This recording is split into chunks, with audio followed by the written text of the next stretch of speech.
Hi everyone, welcome back. നമ്മുടെ ശരീരത്തിലെ vitamin D വർദ്ധിപ്പിക്കാൻ പല വഴികളുണ്ട്. ഇത് ശരീരത്തിന് ആവശ്യമായ ഒന്നായതുകൊണ്ടും എല്ലുകളുടെ ആരോഗ്യത്തിന് പ്രധാനമായതുകൊണ്ടും ആവശ്യത്തിന് വൈറ്റമിൻ ഡി ശരീരത്തിൽ എത്തുന്നുവെന്ന് ഉറപ്പാക്കാം. ശരീരത്തിന് അത്യാവശ്യമായ പോഷകമാണ് വിറ്റമിൻ ഡി. അസ്ഥികളുടെ ആരോഗ്യം, രോഗപ്രതിരോധ ശേഷി, മാനസികാവസ്ഥ എന്നിവ നിലനിർത്തുന്നതിൽ ഈ പോഷകം നിർണായക പങ്ക് വഹിക്കുന്നു. സൂര്യപ്രകാശം ലഭ്യമല്ലാത്തതും ഭക്ഷണക്രമത്തിലെ പ്രശ്നങ്ങളും മറ്റു രോഗങ്ങളും ഇതിന് കാരണമാകാം. വിറ്റമിൻ ഡിയുടെ കുറവ് ഏകദേശം 100 കോടി ആളുകളെ ബാധിക്കുന്നു. ചില ജനസംഖ്യകളിൽ ഇത് 50% വരെയാണ്.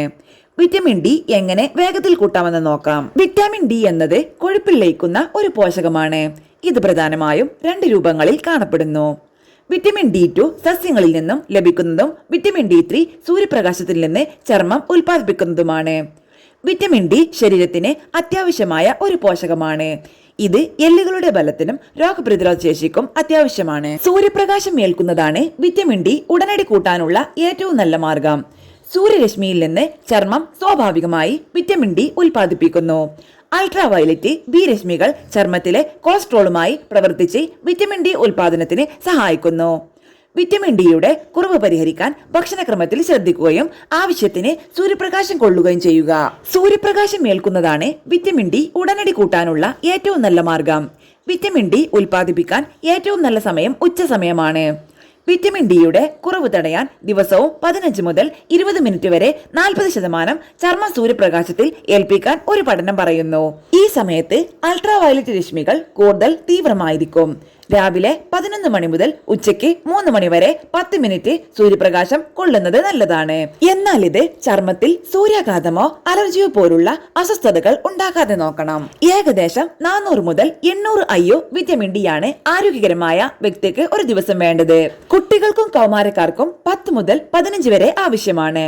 പ്രായം, ചർമ്മത്തിന്റെ നിറം, രക്തത്തിലെ വിറ്റമിൻ ഡിയുടെ അളവ്, സ്ഥലം, സൂര്യപ്രകാശം ഏൽക്കുന്ന സമയം എന്നിവയെ ആശ്രയിച്ച് അളവിൽ മാറ്റം വരാം. വിറ്റമിൻ ഡി അടങ്ങിയ ഭക്ഷണങ്ങൾ കഴിക്കുന്നതും വിറ്റമിൻ ഡിയുടെ അളവ് കൂട്ടാൻ സഹായിക്കും.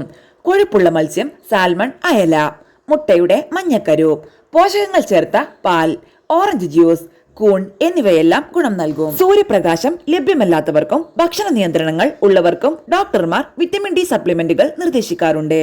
എന്നാൽ ഡോക്ടറുടെ നിർദ്ദേശമില്ലാതെ സപ്ലിമെന്റുകൾ കഴിക്കുന്നത് ദോഷകരമാണ്.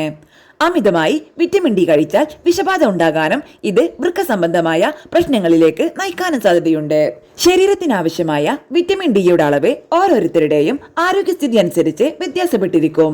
വൈറ്റമിൻ ഡിയുടെ അളവ് രക്തപരിശോധനയിലൂടെ സ്ഥിരീകരിച്ചതിനു ശേഷം മാത്രം സപ്ലിമെന്റുകളെ ആശ്രയിക്കുക. വൈറ്റമിൻ ഡിയുടെ അളവ് രക്തപരിശോധനയിലൂടെ സ്ഥിരീകരിച്ചതിനു ശേഷം മാത്രം സപ്ലിമെന്റുകളെ ആശ്രയിക്കുക. വൈറ്റമിൻ ഡി അളവല്ലാതെ കൂടുന്നതും ദോഷകരമാണ്. അതിനാൽ ഒരു ഡോക്ടറെ സമീപിച്ച ശേഷം മാത്രം വിറ്റമിൻ ഡി സപ്ലിമെന്റുകൾ കഴിക്കുക. ശരിയായ അളവിൽ വിറ്റമിൻ ഡി ലഭിച്ചാൽ അസ്ഥികളുടെ ആരോഗ്യം മെച്ചപ്പെടുത്താനും രോഗപ്രതിരോധ ശേഷി വർദ്ധിപ്പിക്കാനും സാധിക്കും.